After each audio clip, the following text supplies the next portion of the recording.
ओम नमो भगवते वासुदेवाय नमो नमः। जय श्री कृष्ण मित्रों, राधे राधे। आज की वीडियो में बृहस्पतिवार के व्रत कथा का श्रवण करने जा रहे हैं। इस दिन बृहस्पतिश्वर महादेव की पूजा होती है।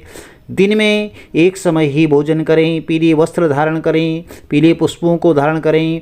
भोजन भी चने की दाल का होना चाहिए, नमक का सेवन नहीं करना चाहिए। पीले रंग के पुष्प, चने की दाल, पीले वस्त्र और पीला चंदन से भगवान की पूजा करनी चाहिए। पश्चात कथा श्रवण करनी चाहिए। इस व्रत को करने से देवगुरु बृहस्पति अति प्रसन्न होते हैं और धन धान्य और विद्या का लाभ होता है। स्त्रियों के लिए यह व्रत अति आवश्यक होता है। इस व्रत में केले के वृक्ष का पूजन जरूर करें। चलिए बृहस्पतिवार व्रत कथा आरंभ करते हैं। किसी गांव में एक साहूकार रहता था, जिसके घर में अन्न, वस्त्र और धन की कभी कोई कमी नहीं थी। परंतु उसकी स्त्री बहुत ही कंजूस थी, किसी भिक्षार्थी को भी कुछ नहीं देने दी। सारे दिन घर के कामकाज में लगी रहती थी। एक समय एक साधु महात्मा बृहस्पतिवार के दिन उसके द्वार पर आए और भिक्षा की याचना की। स्त्री उस समय घर के आंगन की लिपाई कर रही थी। इस कारण साधु महाराज से कहने लगी कि महाराज, इस समय तो मैं घर की लिपाई कर रही हूँ, आपको कुछ नहीं दे सकती, तो फिर किसी अवकाश के समय आइएगा। साधु महात्मा खाली हाथ चले गए। कुछ दिन के पश्चात वही साधु महाराज फिर आए। उसी तरह भिक्षा मांगी। साहूकारी ने उस समय लड़के को खिला रही थी।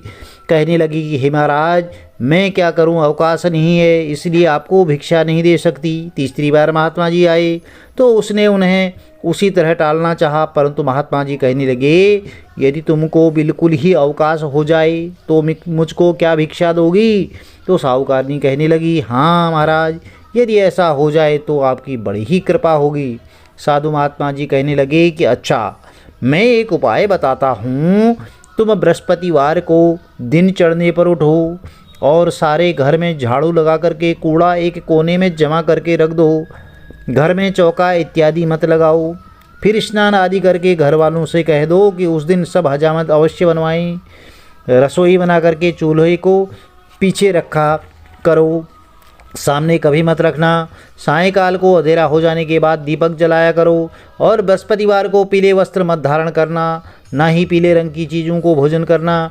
यदि ऐसा करोगी तो तुम्हारे घर का कोई काम नहीं करना पड़ेगा। साहूकारनी ने ऐसा ही किया। बृहस्पतिवार को दिन चढ़े उठी, झाड़ू लगाकर कूड़े को घर में ही जमा कर दिया। सभी पुरुषों ने हजामत बनवाई, भोजन बना करके चूल्हे को पीछे रखा। वह सब बृहस्पतिवारों को ऐसा ही करती रही। अब कुछ काल बीत गया, उसके घर में खाने को दाना भी न रहा। थोड़े ही दिन में वही महात्मा फिर आए और भिक्षा मांगी, परंतु सेठानी ने कहा कि महाराज, मेरे घर में खाने को अन्न नहीं है, आपको क्या दे सकती हूँ?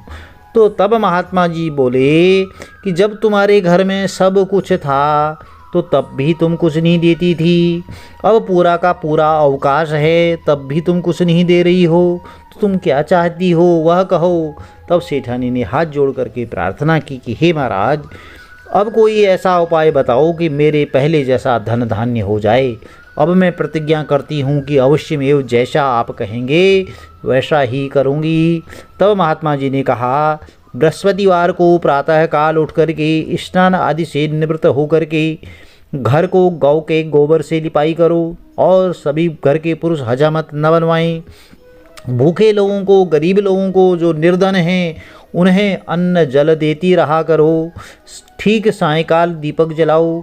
यदि ऐसा करोगी तो तुम्हारी सब मनोकामनाएं भगवान बृहस्पति देव जी की कृपा से पूर्ण होंगी। सेठानी ने ऐसा ही किया और उसके घर में धन धान्य वैसा ही हो गया जैसा कि पहले था। इस प्रकार भगवान बृहस्पति जी की कृपा से अनेक प्रकार के सुख भोग करके वह दीर्घ काल तक जीवित रही।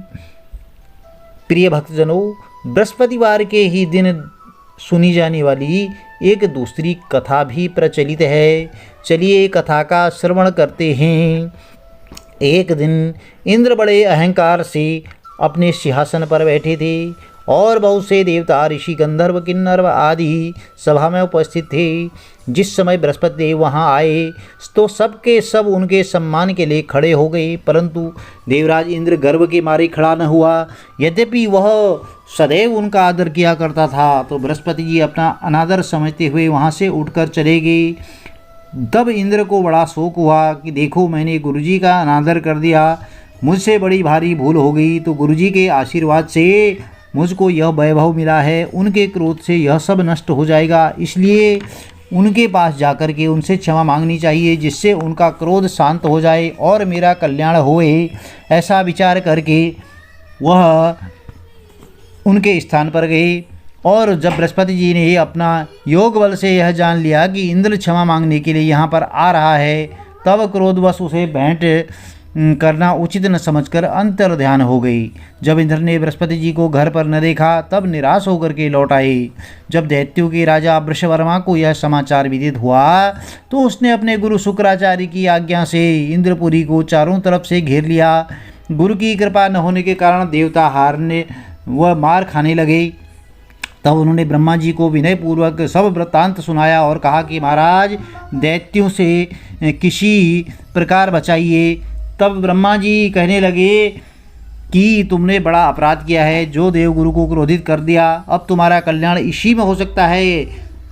तुम सब ब्राह्मण का पुत्र, त्वष्टा ब्राह्मण का पुत्र विश्वरूपा बड़ा तपस्वी और ज्ञानी है, उसे तुम सब अपना पुरोहित बनाओ तो तुम्हारा कल्याण हो सकता है। यह वचन सुनते ही इंद्र त्वष्टा के पास गए और बड़े विनीत भाव से त्वष्टा के कहने लगे कि आप हमारे पुरोहित बनिए, जिससे हमारा कल्याण हो। तब त्वष्टा ने उत्तर दिया कि पुरोहित बनने से तपोबल घट जाता है, परंतु तुम बहुत विनती करते हो, इसलिए मेरा पुत्र विश्वरूपा पुरोहित बनकर के तुम्हारी रक्षा करेगा। विश्वरूपा ने पिता की आज्ञा से पुरोहित बनकर के ऐसा यत्न किया कि हर इच्छा से इंद्र वृषवर्मा को युद्ध में जीतकर अपने इंद्रासन पर स्थित हुआ। तो विश्वरूपा के 3 मुख थे। एक मुख से वह सोमपतली लता का रस निकाल पीते थे, दूसरे मुख से वह मदिरा पीते थे और तीसरे मुख से अन्न आदि भोजन करते। तो इंद्र ने कुछ दिनों उपरांत कहा कि मैं आपकी कृपा से यज्ञ करना चाहता हूँ, और तब विश्वरूपा की आज्ञा अनुसार यज्ञ प्रारंभ हो गया। तब एक दैत्य ने विश्वरूपा से कहा कि तुम्हारी माता दैत्य की कन्या हैं, इस कारण हमारे कल्याण के निमित्त एक आहुति दैत्यों के नाम पर भी दे दिया करो। तो अति उत्तम बात है। विश्वरूपा उस दैत्य को का कहा मानकर आहुति देते समय दैत्य नाम भी धीरे से कहने लगा। इसी कारण यज्ञ करने से देवताओं का तेज नहीं बढ़ा। इंद्र ने यह वृत्तांत जानते ही क्रोधित होकर के विश्वरूपा के 3 सिर काट डाले। मद्यपान करने से भंवरा, सोमपल्ली पीने से वाले से कबूतर और अन्न खाने वाले मुख से तीतर बन गया। तो विश्वरूपा के मरते ही इंद्र का स्वरूप जो है ब्रह्म हत्या के प्रभाव में से बदल गया। अब देवताओं के 1 वर्ष पश्चाताप करने पर भी ब्रह्म हत्या का वह पाप न छूटा। तो सब देवताओं के प्रार्थना करने पर ब्रह्मा जी बृहस्पति जी से वहाँ आए। तो उस ब्रह्म हत्या के 4 भाग किए, इनमें से 1 भाग पृथ्वी को दिया। इसी कारण कहीं कहीं धरती ऊंची नीची और बीज बोने के लायक भी नहीं होती। साथ ही ब्रह्मा जी ने यह वरदान दिया, जहाँ पृथ्वी में गड्ढा होगा, कुछ समय पाकर वह स्वयं भर जाएगा। दूसरा वृक्षों को दिया, जिससे उनमें से गोंद बनकर बहता है, और इस कारण गूगल के अतिरिक्त सब गोंद अशुद्ध माने जाते हैं।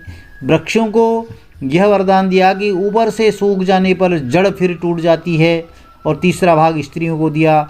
इसी कारण स्त्रियां हर महीने रजस्वला होकर के पहले दिन चांडालिनी, दूसरे दिन ब्रह्मघातिनी और तीसरे दिन धोबिन के समान रहकर चौथे दिन शुद्ध होती हैं, और संतान प्राप्ति का उनको वरदान दिया। चौथा भाग जल को दिया, जिससे फेन और शिवाल आदि जल के ऊपर आ जाते हैं। जल को यह वरदान मिला कि जिस भी चीज़ में डाला जाएगा वह बोझ में बढ़ जाएगी। इस प्रकार इंद्र को ब्रह्म हत्या के पाप से मुक्त किया। जो मनुष्य इस कथा को पढ़ता है, सुनता है, उसके सब पाप बृहस्पति देव महाराज की कृपा से नष्ट हो जाते हैं। प्रिय भक्तजनों, यदि बृहस्पति देव की कथा अच्छी लगी तो चैनल को लाइक कीजिए, शेयर कीजिए, सब्सक्राइब कीजिए, साथ में बेल आइकन अवश्य प्रेस कर दीजिए, जिससे कि आने वाले वीडियोज़ की नोटिफिकेशन आपको ठीक समय पर मिलती रहे। देवगुरु बृहस्पति का आशीर्वाद आपके कुटुंब में सदैव बना रहे। जय माता दी। आपका दिन शुभ हो।